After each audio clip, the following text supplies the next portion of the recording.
threat of disaster is never pleasant. Welcome to the Casual Preppers podcast. These safety measures are essential. The only place for prepping, survival, and entertainment. This will be your source of survival instructions and information. Every member of the family must be coached in the business of survival. Here are your hosts, Cam and Kobe. What are you laughing at over Just there? like the Charles Hapgood approved. Yeah. Yeah, if you didn't know, we do Charles Hapgood voice even when we're not on the podcast. No, it sounds, yep. It's It just sounds like a gentleman's voice. I know, yeah. Anytime you want to sound like all you're this serious. knowledge, all wisdom. Something stupid, too, yeah. Very Charles Hapgood approved. This hot dog is Charles Hapgood approved. It's the only mayonnaise Charles Hapgood we use right here. It sounds so much better in that voice. Yeah, you should do like all of the commercials and stuff. We should. You know. Yes, You we listen. shall. Kim, I want to ask you about predictive programming today. That is interesting, man. Yeah. Some would say we do predictive programming. What? You know? Oh my gosh. We talk about it, it happens. Maybe we're part of the Illuminati. We probably are. Yeah. We are. Let me admit it right now. Well, it came out. Yeah. Guess what? Didn't. We were included in that group, got a little handshake going on. Yeah. We're now part of the Illuminati. Secret handshakes. Yeah.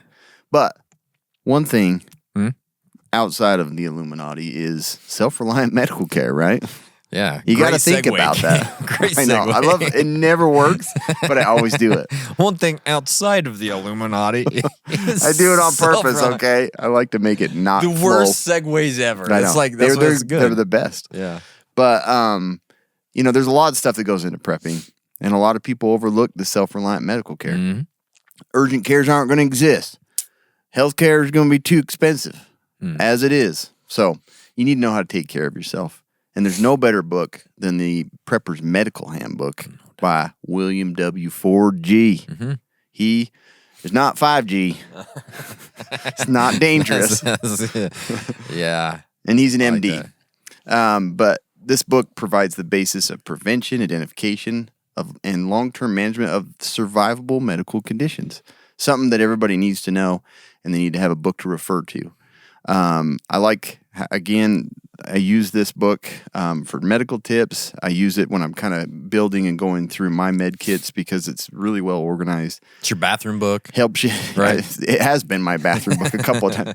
But if you want to build your own FAQ, using this book will guide you all the way through it, which is pretty awesome. So go get yours at Amazon.com or you can go to PreppersMedicalHandbook.com. Check it out. You ever want to make yourself feel like you're kind of going back in time a little bit? Don't take your phone to the bathroom Right. when you got to go number 2. Yeah.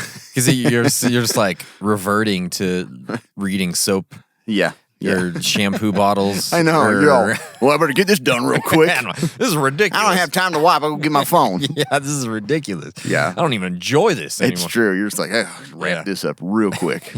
It's funny, huh? Yeah. Yeah, but let's talk about predictive programming. This is an interesting conspiracy/theory. And originally we started off with a little bit of a different, not really a different topic. Yeah, our but just a first different approach focus, kind of, right? We kind of were going more just with the Simpson episodes and how they've been predictive of events that have happened in history. But the more we got digging into it, like just predictive, just the predictive nature of things and how the coincidences. It's like, man, are these things happening? Yeah. Is it programming to help?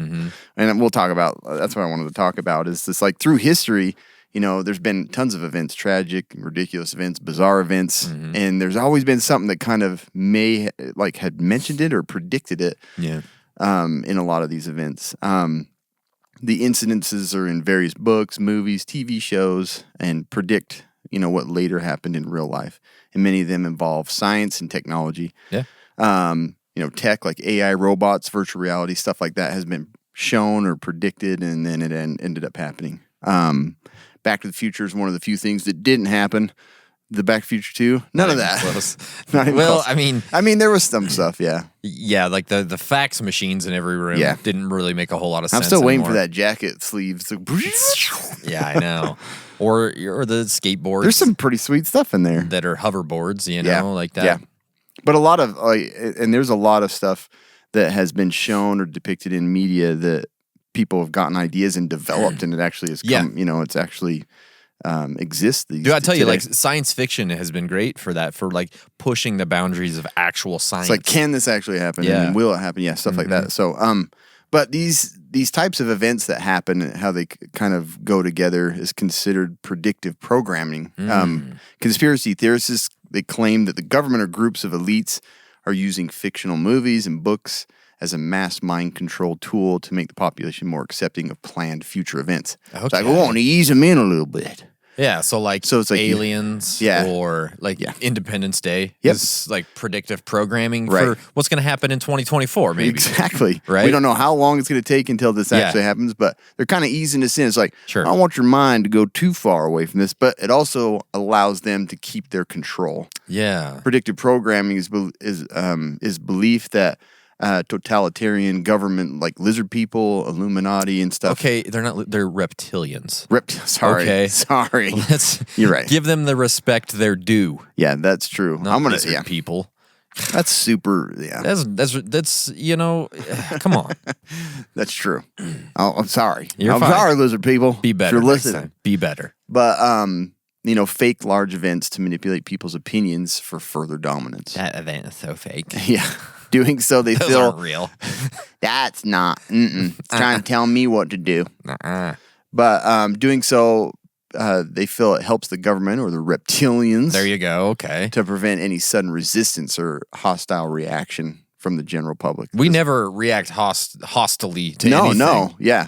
And so right away you can think of tons of events pretty recent that you're like, oh, I can see how they're like using this to control me. I ain't doing that. No, did you see there's a resurgence in COVID right now in several places? Yeah, some mutated versions People of it. are losing their minds. I'm sure they are. Ooh-wee. Burning masks. Oh, yeah. It ain't happening. No way. Yeah.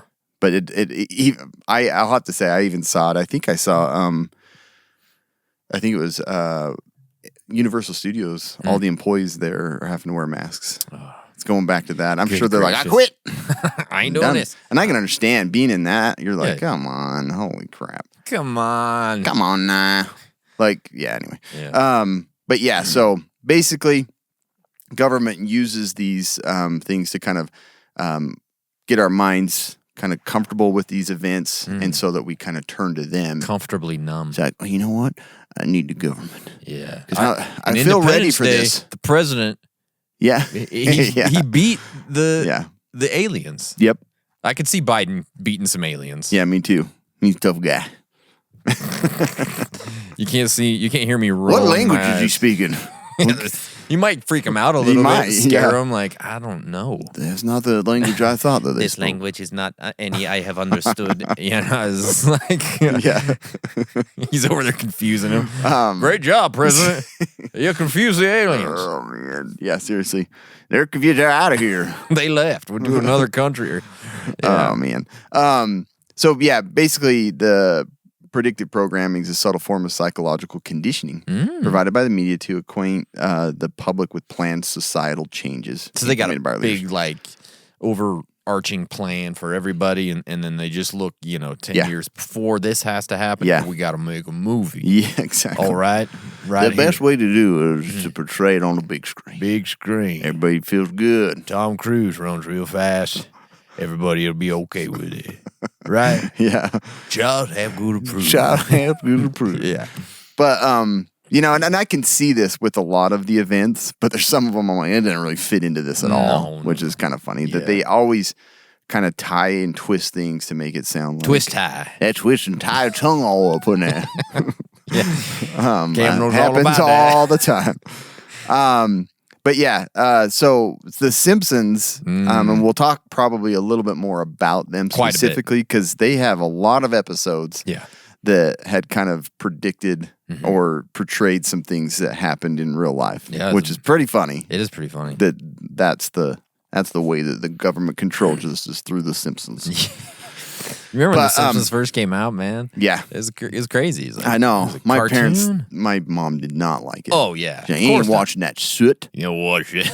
Those yellow kids saying bad words. Spiky hair, that's bad. On skateboard. And now watching it as an adult, I'm like, this is like genius writing. Oh, it's so freaking genius. hilarious. It's so genius. Yeah. It's insane. But yeah. So, and there's things tied around that. Like people think that Matt Groening is probably like a time traveler. Yeah. And stuff like that. With a name like Groening. Groening. Yeah. Oh, something You didn't come up with a good name? Yeah. Just went with that You one? With Matt Groening? We would tear you apart if you were in the Q&A. Oh, absolutely. So I'm Matt. Oh, really? You went with a different kind of groaning than I did. Of course. Yeah, that's the kind of groaning I had in my mind. not the He's groaning on the uncomfortable toilet. groaning. Oh, On the toilet groaning. You had like a sexual groaning, and then you had like on the toilet. I don't know. It was a weird one. There's many types of groans. When you think about it, it's kind of weird how many Let's have an episode on groaning. just groans. Yeah. But yeah, anyway, so a lot of events. We'll talk about some of those events that are just ways that the government's using to control us to kind of ease us into these concepts. Yeah. So, Maybe Shakespeare was like one of the first of the Illuminati, yeah, makes total sense. I don't know. So yeah, let's talk about some of those events. This one is actually really Speaking famous. of, before you get going into that, Yeah, I know it's not Mad World, but I have to mention today that news with Prigozhin and the plane crash. Yeah. That's crazy. It is Kobe and I crazy. were talking Yeah, it is. back and forth. It's like, probably big avalanche, huh? I don't know. It could just be avalanche. We got to share our text. String Yeah, first thing in the morning. That's what we started talking I about. get a text like 6 a.m. from Cam. Like, With the article? Yeah, with the article. Yeah, that's pretty fun. Avalanche. Avalanche. And it happens in Russia all the time. It does. There's It always really a does. sneaky avalanche. So yeah, one of the oldest examples, and this one's really famous, of predictive in quotations, predictive programming, is found in Morgan Robertson's novel The Wreck of the Titan, or Futility, that was published in the year 1898. Long time I remember ago. this one. Yeah, when You remember when this Titanic movie came out. Oh, when the No, Titanic- I remember this had come up in the news like shortly after that. Yeah.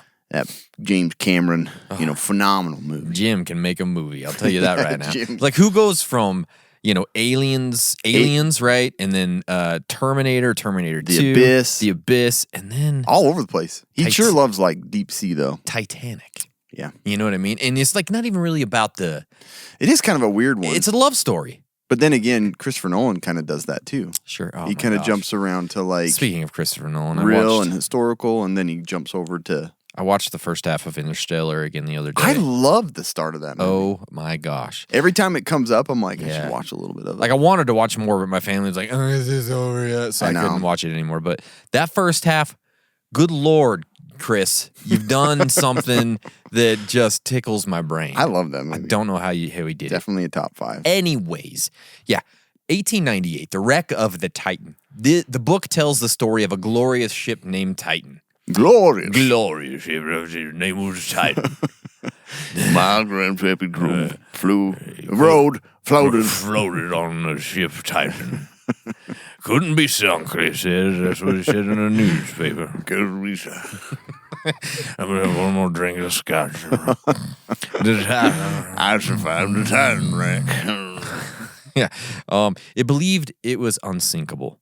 But during its voyage in the month of April in the North Atlantic Ocean, So weird. the ship hits an iceberg and drowns along with the 25,000 passengers. 2,500.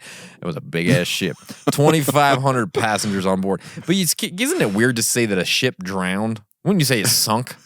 It's kind of weird how they wrote that. Yeah, that is weird. My ship drowned. And the engines are drowning. It's drowning. Can't breathe. No, yeah, it sunk. Capsized and drowned. Yeah, right out there in the water. Nobody could help it. Nah, heck no. Poor Titan. So anyways, That is kind of... it's weird. About 14 years later, the RMS Titanic met the same fate in reality as the Futility's Titan. On April 15th, 1912, the Titanic sunk in the North Atlantic with 1,500 passengers after colliding with an iceberg. Yeah. Pretty weird. That's super weird. Apart the timing from the and month, the people and location and conditions in which the ships crashed, the dimensions and speed of the fictional Titan and the real Titanic were also found to be almost similar. Yeah. Like that is like a really weird that one was coincidence. Super weird. Right? But it's almost like, what's the motive of, like, I don't know. Like, everybody be comfortable with this because it's not going Yeah. to change history. Well, I guess it could kill some wealthy people that Yeah. maybe, I don't know. Just kind of weird. It is really weird. But that's one of the earliest examples that they say could have been or is predictive programming. Yeah. Like, we had to get them ready for Everybody this. read this. Yeah, we're going to write a Something's gonna book. How many years before? So it was about 15 years. Wow. You Yeah. know, Well, everybody forgot about it, so that failed. 14 years. Yeah, it was 14 years. Yeah, I mean, 14, that's ancient history. Nobody even remembered that. Half the people were Book. dead that Yeah. ever even read that book That's back true. in that time. Yeah. You know what I mean? It's true. Yeah. I didn't want to even take this one because I don't even want to mention COVID. You did, though. Okay. But COVID-like situations were depicted in the movie Contagion. See, that I never really connected these two No. in my head. Well, the weird thing is we talked about, that's the thing is, like, Yeah. we talked about a pandemic and we did the pandemic episode and discussion of contagion before, and then COVID came, you know? So a lot of people are like, that's predictive programming, it's telling us to deal with it. The Yeah. thing is, it was like, there was quite a few movies outside of that one that were Sure. that way. 12 Monkeys was one. And what was Brad it? Pitt. What was the other ones? There's several others that were very similar to it. But it was like, how did that prepare us? It didn't. No, not even close. Yeah. Yeah. So, and there was even an episode on The Simpsons Yep. about COVID or similar. And so We'll talk about that later. there's I some think. other weird stuff associated with that too, though. I guess this is a little bit of a sidetrack of it, but That's all right. like Bill Gates, you know, why everybody kind of had a struggle with him being like behind, like, we need to get ready for a really bad pandemic and all that, because 2015 he kind of had talked about the next outbreak, you know, and that we're not ready, and even set up doing event 201. I said 2001 like 5 times in my head. I see. Event 201. So that Event it can 20. practice a pandemic exercise. And so they're like, well, wait a minute. He had done all this stuff right before COVID, and then COVID came out. I'll be honest, I don't even remember him doing that. Well, nobody really does. I mean, it's just one of those convenient things that sort of helps connect the dots. And it for a lot kind of of lined people. up right in time. Yeah. So they're like, okay, somebody that has a lot of power or a lot of money Yeah. was setting this thing up, and then the pandemic happens. Like, he's behind it. Yeah, well, like a lot of stuff that he has done in the past and still continues to do is with, vaccines. It is, yeah. A lot of people are like, mind control. Which he sees it as a good thing. That he's trying to help people, but a lot of people are like, no, that ain't good. Yeah, No. So, I mean, I'm not standing on one side or the other. I'm just saying. No, that's but that's what's going where, like, on, right? this whole thing has been like, wait, it's been predictive. Or predicted. Could he predict my computer would crash 1,000,000 times? No. That's all part of it too. Yeah. Blue screen of Blue death. screen of death. There's little subliminal messages pop up. You're like, Yeah. I want to get COVID vaccine. Exactly. Just kidding. So there's coincidences with that. And then the other thing is, like, I thought this was kind of interesting. Another film, Inferno, based on Dan Brown's novel, which is the story of a billionaire who Pretty good wants to novel. depopulate the world. I don't care if you've read it. It was a good book. I've read all by Dan Brown's books. by Pretty the much. use of a biological weapon, which was released in the U.S. 28th of October 2016. Boom. Okay. So, Predictive, again. And then this one. Have you read this one? 37th volume of the cartoon Asterix with the title Asterix in the Chariot Race. Gosh dang it, no, I You need to haven't. get that one. Exactly 2 years ahead of Event 201. This is not surprising that it kind of went over this release of, what does it say? Where it sees a race driver in a chariot wearing a mask to keep the... Anonymity no, where's the... being called. I think I skipped the middle part of this whole paragraph. Did But you? anyway, in that episode, coronavirus was actually That's so weird. part of what was in that story. So it's just kind of weird. It is weird. You remember? I like cut out half of what that book was about. But anyways, all right. it had some references to coronavirus, Yeah. which makes it really weird. So, Do you remember The Dark Knight Rises? Oh yeah, of It's course. such they a do. We just mentioned fantastic Christopher Nolan too. film, right?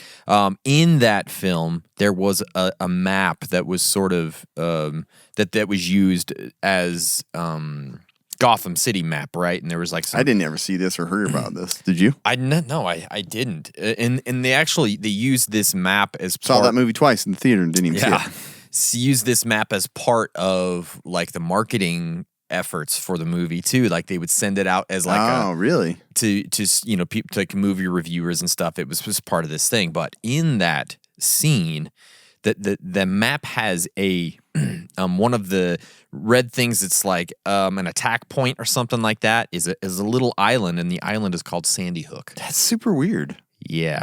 So Didn't know about that. I was watching a YouTube video that was giving me information on this, so take this with a grain of salt because I don't know if any of this is true.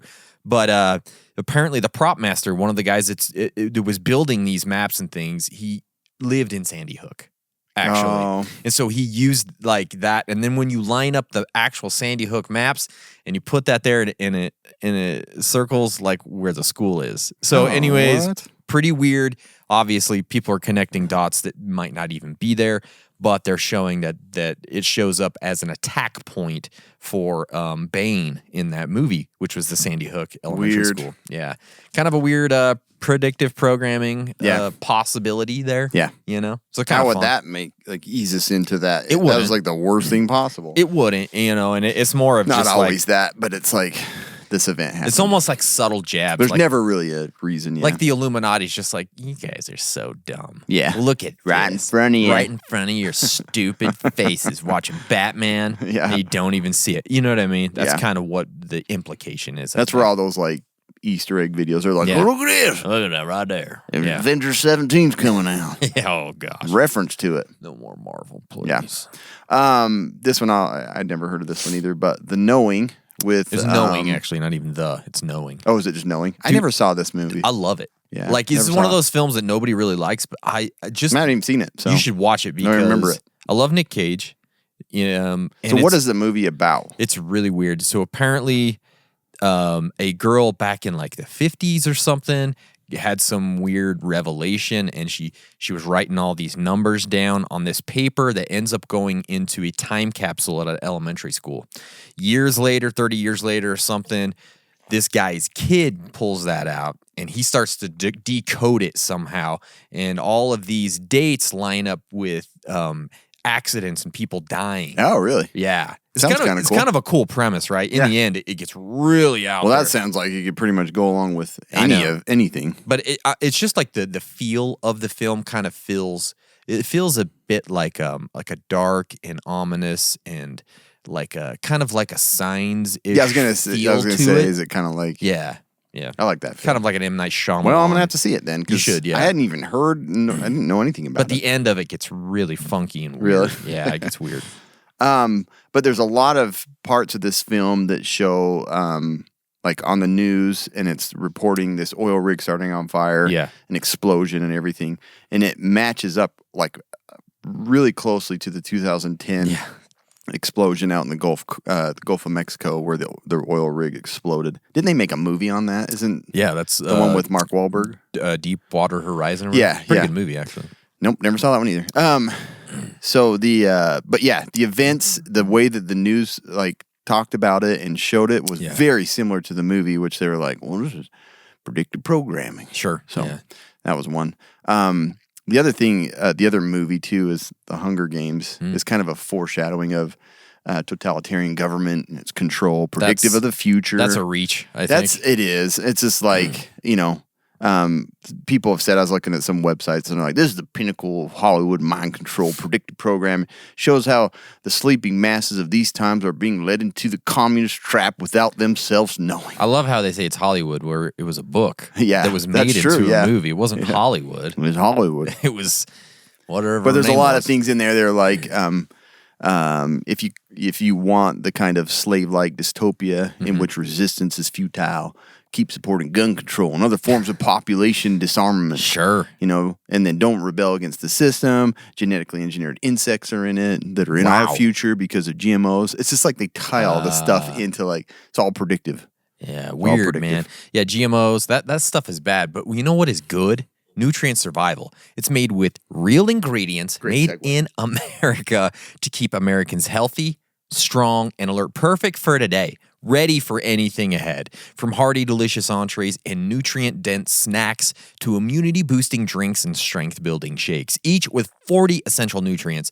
Available in handy singles, daily use pantry packs, durable cans, and 3 to 90-day survival kits, keeping your world safe and your body in peak condition. Guys, this isn't your cheap, empty-calorie, bland food storage. This stuff actually has nutritional value, and it tastes great. Check out their NREs, Nutrition Ready to Eat. These things are fantastic. If you guys want to try this stuff, and you do, believe me, head over to nutrientsurvival.com.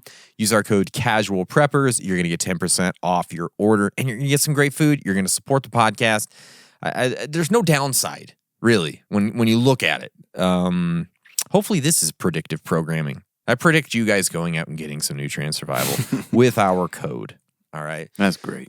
So, we talked about The Simpsons earlier. Yeah. This is probably one of the most famous examples of predictive programming, or, just crazy coincidences. Who knows? Yeah. But when they talk about predictive programming, The Simpsons is one of the biggest ones. Yeah. It is the longest running American animated series, the longest running American sitcom, and the longest running scripted primetime TV series. And it is chock full of predictive programming. So let's look at some of these That's examples. a long time. Dude, Like, it's been going crazy. forever. So it just feels there's like gonna be. it's always been there. Yeah, Because it does. What did it start in, like, late 80s or I think- early 90s? It's I like, would say early 90s, but I don't know for sure. I was like probably see, first episode. 8 or 9 when this thing started, and it's still rolling. Like, that is just bonkers. Super impressive. Those actors and writers have had like some great I longevity. know, and there's like dude. 2 guys that do nearly all the voices, so it's like, Yeah, it's insane. They're gonna go forever. Yeah. So one of the most famous at this point predictive episodes is season 11, episode 17. It's called Bart to the Future. Not Back to the Future, Bart to the Future. Okay. This one predicted the Donald Trump presidency. This one has obviously been all over. 1987. 1987. Yeah, I Wow. was freaking 6 years old when this thing came out. How bonkers Crazy. is that? So yeah, this episode is probably one of the most famous examples of The Simpsons predicting the future. In this episode, Lisa has become the president of the United States. Obviously, they're looking forward. In a cabinet meeting, she offhandedly mentions, "We inherited quite the budget crunch from President Trump." So crazy. How weird is that? Like, of all the people that they could pick as the president at that time, they picked Trump. It's so weird. I know. Right? It's really, really It is weird. really weird. This episode aired more than 15 years before Trump announced his 2016 candidacy. So crazy. Explain it. I don't know. It's a crazy coincidence, probably. Yeah, that one is probably one of the most famous ones. Yeah. Huh? But Like it does. said. It just feels like, wow, they kind of knew something. Yeah, Right? It kind of seems that Who way. It's knows? like, who would have just like thrown that out there Yeah. and said, used his name and everything. Yeah, So- exactly. So this one, season 17, episode 10, underwater submersible emergency situation. Homer's paternity coot. In this episode, Homer believes a man named Mason Fairbanks to be his long-lost biological father. The two embark on an underwater adventure in individual submersibles to try and find the treasure in the sunken ship named Piso Mojado. That's hilarious. That's like wet floor, right? Stuff like, yes. That's hilarious. Stuff that they do like that is just so freaking funny. Oh, they're so good, man. But Homer gets stuck in coral and his oxygen level keeps dipping. He loses consciousness and wakes up 3 days later in the hospital. June 20th, this year, 2023, many fans noted that the parallels with the real-life disappearance of the Ocean Gate submersible that was carrying 5 passengers who were on the adventure to see the ruins of Titanic at the bottom of the Atlantic Ocean. So it's Yeah. kind of like they kind of predicted this episode was kind of a prediction of what was going to happen. The hard thing about this is now people are on the lookout. They're like, Everything. any event that happens, they're like going back in the Rolodex of Simpsons episodes. Like, where does this one land? I think Where's you it at? did one of the episodes about the 3-eyed, like, Yeah. that one I do remember as a kid thinking of that one. I'm like, that's pretty cool. I wonder if is that cool. could happen. Yeah. And lo and behold, it does. Okay, season 6, episode 8, Lisa on Ice. This is one of the few cases when The Simpsons not only made a prediction, but actively contributed to events. The quick gag has Bully Dolph writing the memo, beat up Martin on his Apple Newton, which was like an early like Palm Pilot type Apple thing, right? But the text then translates to eat up Martha. So it autocorrects. It autocorrected, right? Sources allege that years later, when Apple was working on the iPhone keyboard, employees knew that was the part they had to nail, like the autocorrect thing, So they would even quote "eat up Martha" to each other. That's so funny if that really did happen. Yeah, because they blew it. Yeah, it still sucks. It still sucks, but. Like they're saying that like The Simpsons, they predicted autocorrect being an issue. That one's funny. It is kind of funny. Yeah. So this one's crazy too. Siegfried and Roy tiger attack. Yeah. So season 5, episode 10, Springfield. $sign is an S. Yes. Mr. Burns decides to build a casino in Springfield. With Vegas references abounding. One such was Gunter and Ernst. Gunter and Ernst. A clear Siegfried and Roy analog whose act ends in tragedy when their white tiger, Anastasia, attacks them. So this one is a bit more understandable given the dangers of working with wild animals. Roy Horn was also attacked 10 years after the episode aired. Yeah, so they predicted Siegfried and Roy, Gunter and Ernst. Such great names, man. I know. Gunter and Ernst. We have our white Anastasia. Tiger. Anastasia will never attack us. No. Season 21, episode 12, Boy Meets Curl. CURL. It's so freaking funny the way they... in one of the show's many international trips, Homer and Marge get drafted into the U.S. curling team for the 2010 Winter Olympics. Despite the odds against them, they are able to sweep Sweden and win the gold medal. It took 8 years before this stone reached its target, as the recent 2018 Winter Olympics in Pyeongchang featured the same matchup. It was the and same result. matchup. So freaking weird is that? So they predicted that the U.S. would win gold. Homer wasn't over on the Sweden. team in real life. Oh, he wasn't? Oh, so that's not as good then. Yeah, that's crazy, right? Yeah.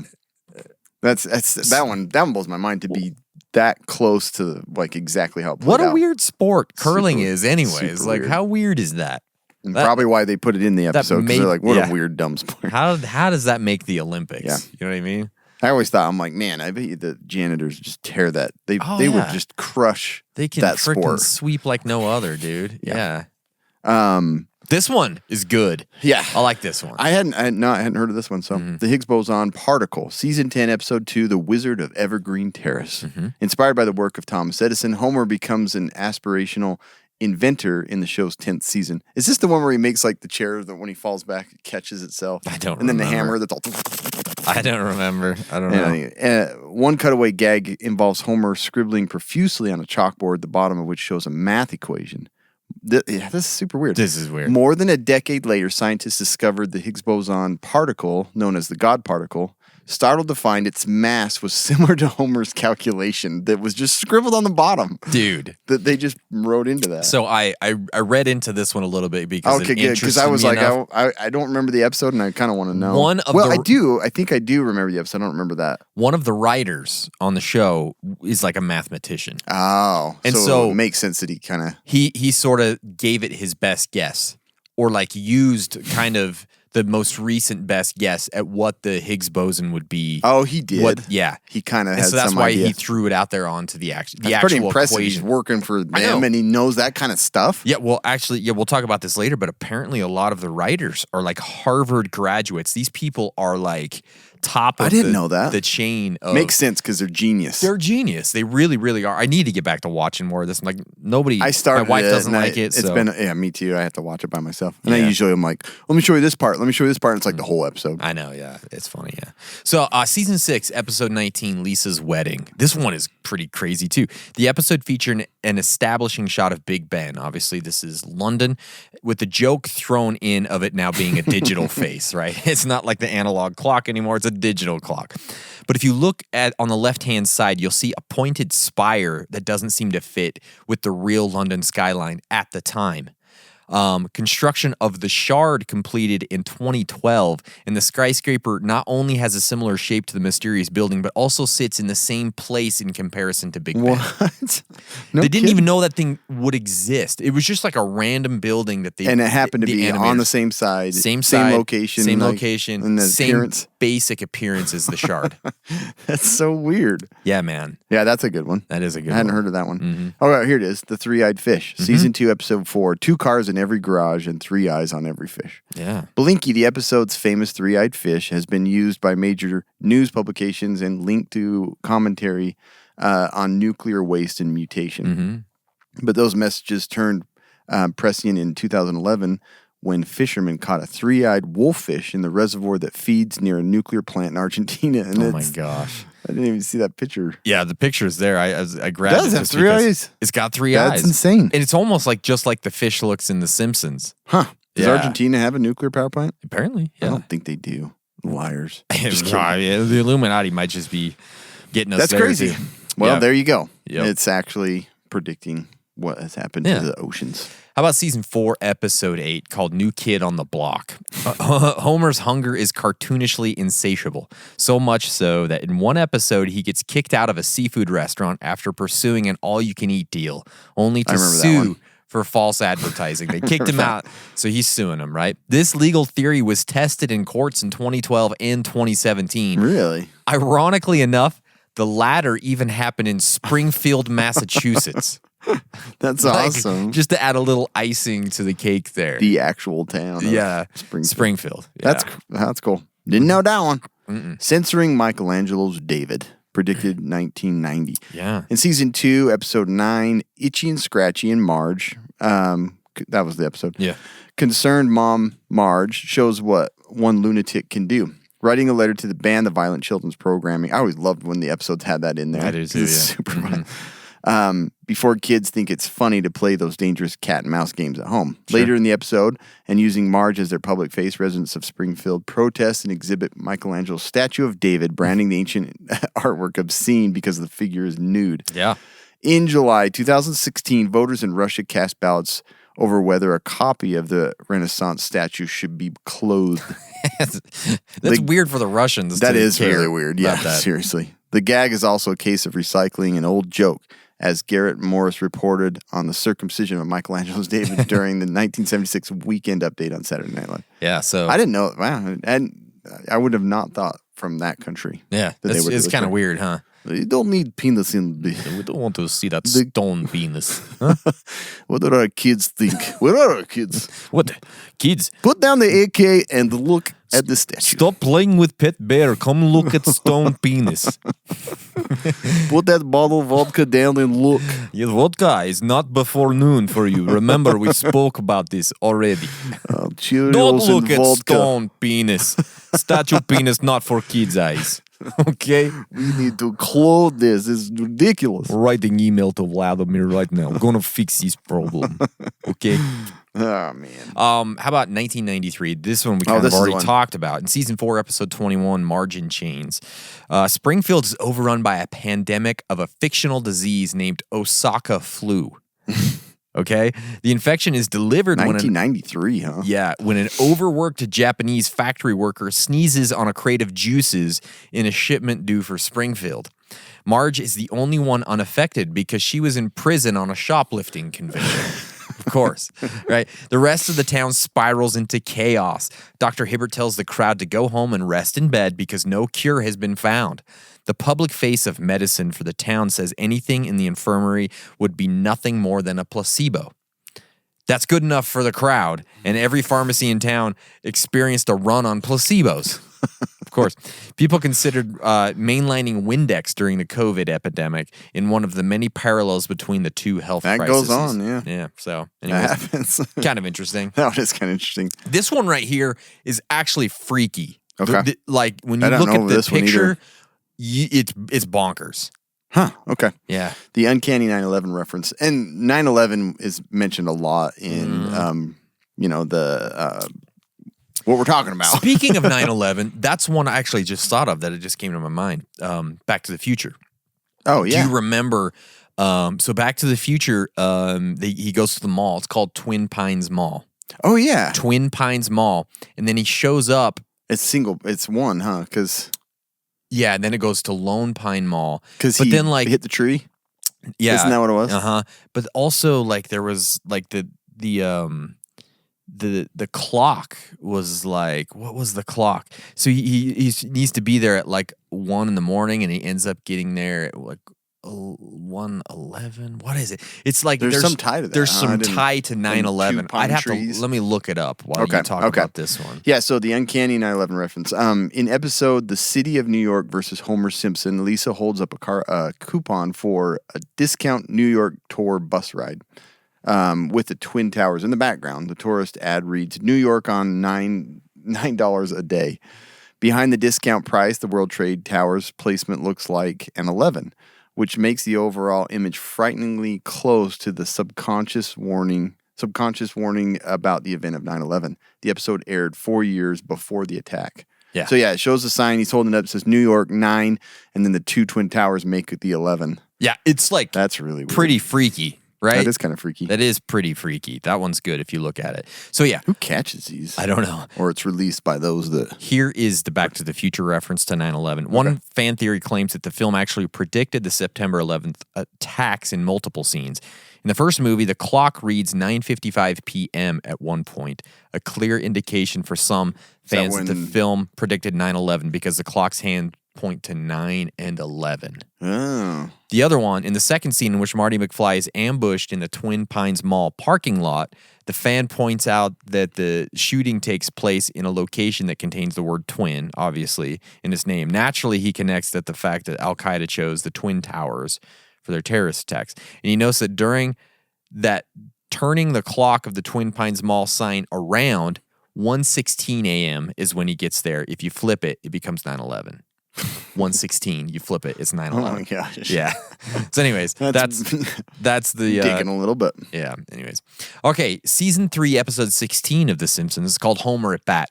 Don Mattingly gets benched for refusing to trim some sideburns that only Mr. Burns can see for some reason. This absurdly specific Simpsons prediction somehow came true only 1 year after the episode's 1992 air date. In 93, Yankees manager Stump Merrill benched Mattingly for refusing to cut his hair on game day. Oh my gosh. Essentially the same infraction that Burns accused the player of. This decision held Mattingly back from partaking in the game. That's so crazy. How weird is that? That is super weird. That is super weird. Like the same baseball player, the same situation 1 year later.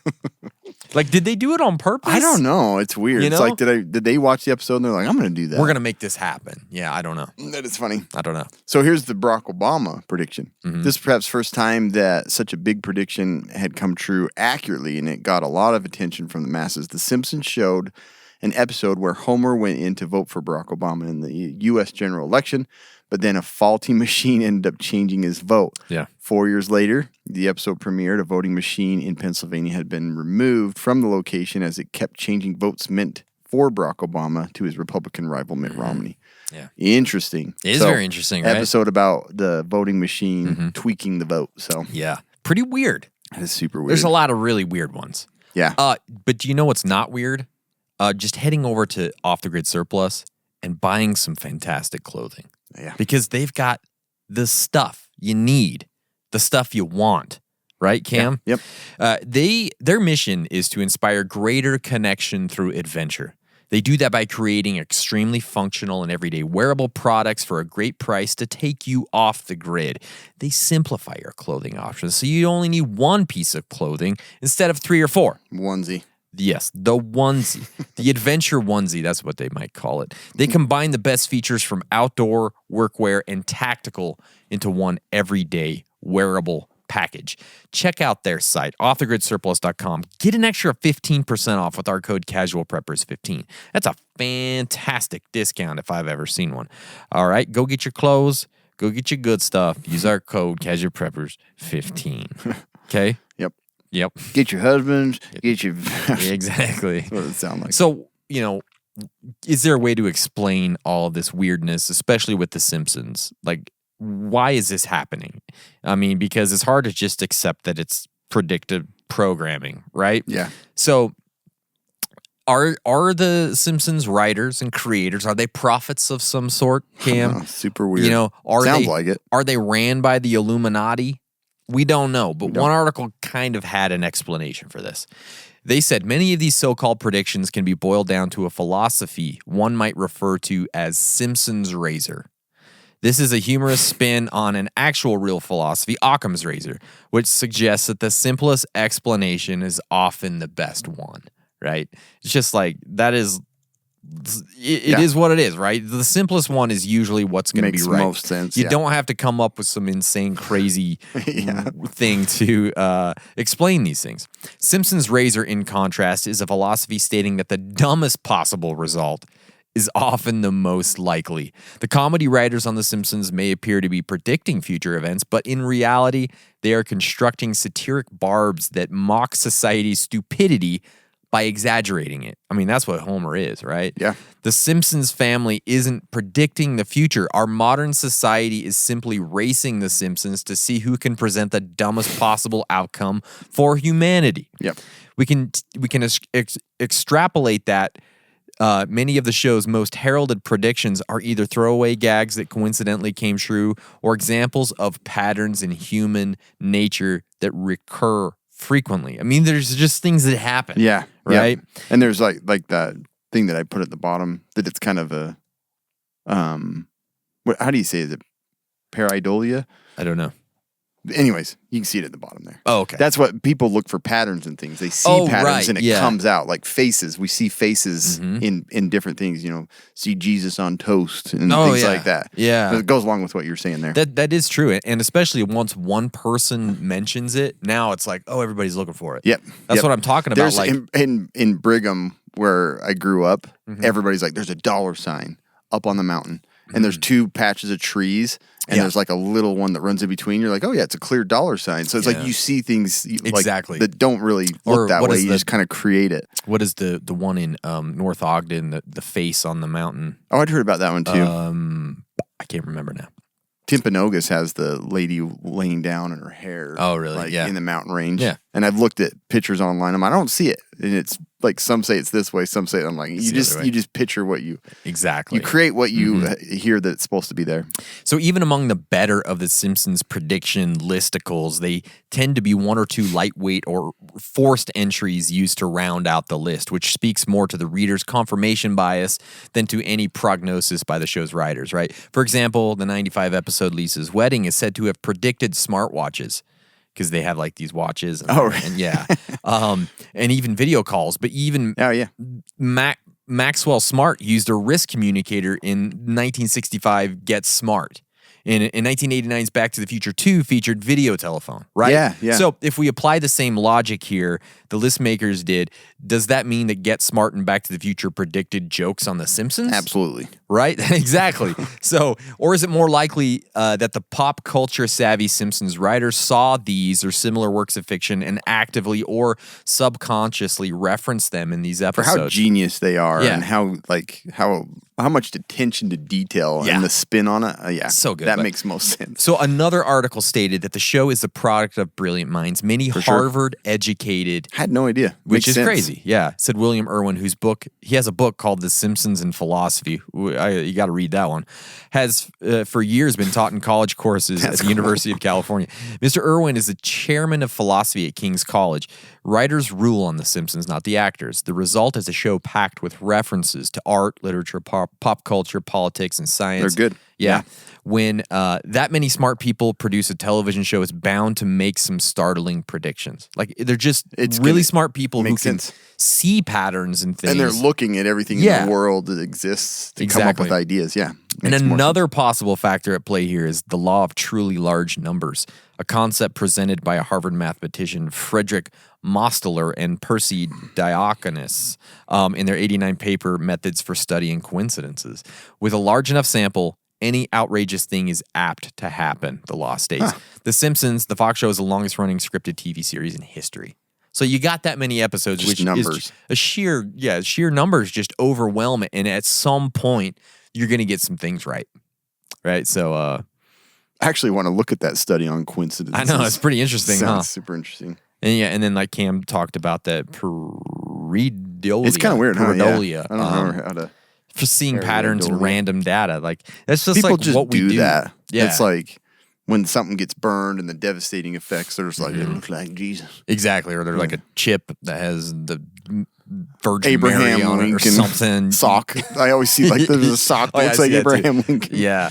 It's like people like to see patterns in things and then make that make sense in some way. And that's like kind of why we get some of this predictive. Some of it's hard to explain, man. Like that. Some of it is. That Titanic book. Yeah. Like, how do you explain that? I don't even know. I don't either. Because that's crazy. That one is really crazy. That's a crazy And coincidence. some of those Simpson ones were so to the like Spot number. on. It's like Yeah. pushing it.